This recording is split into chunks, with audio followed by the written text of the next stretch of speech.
दोस्तों, आज की कहानी का शीर्षक है अंधेर नगरी चौपट राजा। बहुत समय पहले एक राजा था जिसका नाम था चौपट राजा। उसके राज्य का हाल किसी को भी समझ में नहीं आता था। न कोई नियम, न कोई व्यवस्था, न कोई न्याय, सब कुछ उल्टा सीधा चलता था।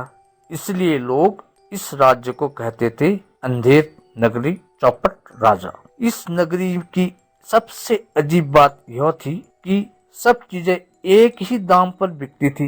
1 रुपया किलो।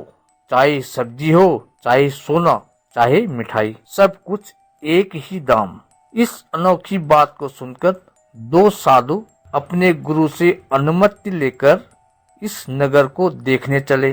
नगर में दाखिल होते ही उन्होंने दुकानदार को अजीब तरह से सामान बेचते देखा। एक साधु ने पूछा, भाई क्या यह सही है? सोना और सब्जी एक ही दाम में?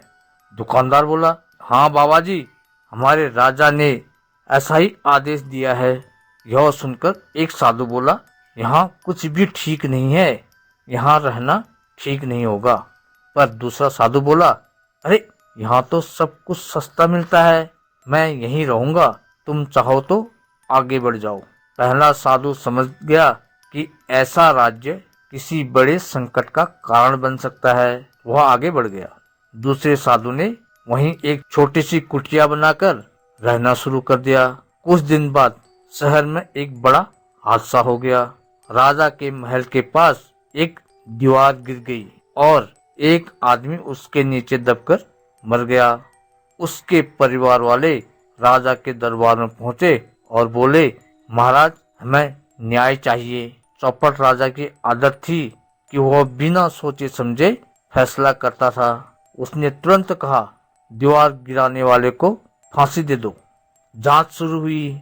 पता चला कि दीवार बनाने वाले मिस्त्री ने पतला खंभा लगाया था। मिस्त्री बोला, महाराज, मैंने तो सही बनाया था, खंभा बनाने वाले बढ़ई से पूछिए। बढ़ई बोला, महाराज, लकड़ी तो कच्ची थी, लकड़ी वाले से पूछिए। अब लकड़ी वाला बोला, मैं क्या करूं महाराज, मुझे जल्दी थी इसलिए लकड़ी जल्दी सुखाई नहीं गई। पर असली गलती तो उस साधु की है जिसने यहाँ आकर अपने मंत्रों से धूप में जंगल की नमी बदल दी। राजा ने बिना सोचे समझे आदेश दिया, ठीक है, जिसे दोषी बनाया गया है उस साधु को यहाँ पकड़ कर लाओ।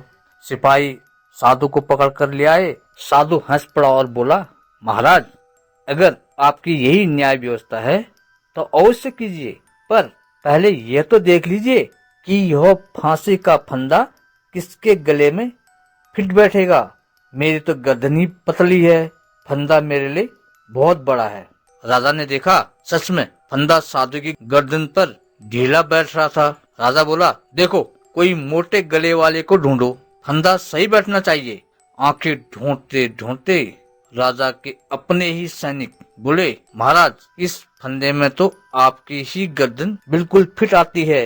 चौपट राजा एकदम से हड़बड़ा गया, पर अपनी ही आज्ञा के कारण वह खुद फंस चुका था।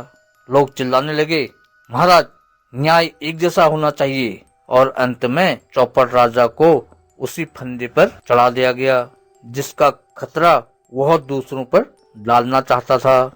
राज्य के लोग बहुत खुश हुए। साधु बोला, जहाँ राजा मूर्ख हो वहाँ जनता हमेशा परेशान रहती है। बुद्धि और न्याय से ही राज्य चलता है। और इस तरह अंधेर नगरी चौपट राजा की कहानी हमेशा हमेशा के लिए एक सीख बन गई। जहाँ न्याय न हो वहाँ व्यवस्था कभी नहीं टिकती। दोस्तों, अंधेर नगरी चौपट राजा की कहानी हमें यह सिखाती है, जहाँ न्याय न हो वहाँ व्यवस्था कभी नहीं टिकती। दोस्तों, कहानी अच्छी लगा तो एक छोटा सा प्यारा सा कमेंट कर देना। हो सके तो वीडियो को शेयर कर देना। ऐसी मार्मिक कहानी देखने के लिए मनमोहक कहानी को सब्सक्राइब करना ना भूलें।